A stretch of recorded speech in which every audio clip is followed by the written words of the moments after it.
ओम जय गुरुदेव. आता पितृपक्ष चालू आहे.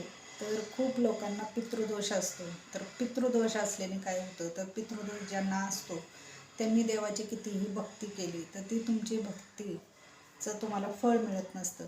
कारण जोपर्यंत आपले पितृ शांत नाहीत तोपर्यंत आपली प्रार्थना देवापर्यंत मान्य होत नाही. हे खूप लोकांना माहिती नाही आहे. म्हणून मला हे पितृदोषावरचा मी आज उपाय सांगते आहे तुम्हाला. तर हा उपाय सगळ्यांनी नक्की करा आणि सुखी व्हा.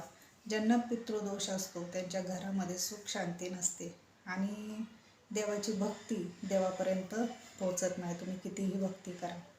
तर हा उपाय मी घरच्या घरी सांगणार आहे. जो घरच्या घरी तुम्हाला करता येईल. अगदी खर्च नाही काही, अगदी साध्या सोप्या पद्धतीने. पण हा मनाभावापासून हा उपाय करा आणि ह्या उपायाचा खरंच खूप फरक पडतो. हे स्वतः तुम्ही अनुभव घ्या. आणि व्हिडिओला सबस्क्राईब केलं नसेल तर सबस्क्राईब करा. आणि मी जो आज हा उपाय सांगते हा नक्की करा. अमावस्यापर्यंत पितृपक्ष आहे तोपर्यंत कधीही हा उपाय तुम्हाला जेव्हापासून वेळ मिळाल तेव्हापासून अमावस्यापर्यंत दररोज केला तरी चालेल. पण ह्याच्याने खूप छान होतं आणि तुमचा खरंच पितृदोष अगदी नाहीसा होतो. खूप लोकांना गुण आला आहे, तसं तुम्हालाही येईल. तर तुम्ही काय करायचं आहे, थोडासा अळणी भात शिजवायचा आहे. अळणी भात शिजवून तो थोडंसं शिजल्यानंतर एका वाटीमध्ये काढून घ्यायचा आहे.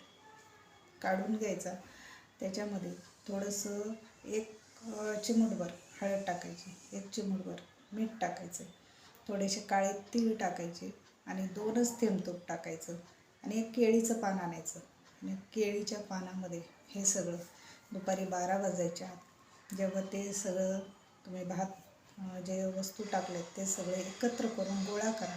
जिथं कावळे येतील तिथं ठेवा आणि ते ठेवताना अशी प्रार्थना करा, आमचे जेवढे काही पित्र तृप्त गेले असतील किंवा आमच्याकडनं त्यांची काही सेवा झाली नसेल तर आम्हाला क्षमा करा आणि हा नैवेद्य घ्या, असं प्रार्थना करून तुम्हाला कितीही मोठा पितृदोष असेल तर तो पितृदोष ह्या उपायाने नष्ट होतो.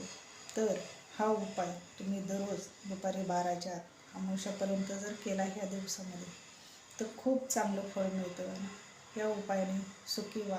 हा उपाय नक्की करा आणि ह्याचा तुम्ही स्वतः अनुभव घ्या. ओम जय गुरुदेव. आई राजावते ओम पद्मावती माता की जय.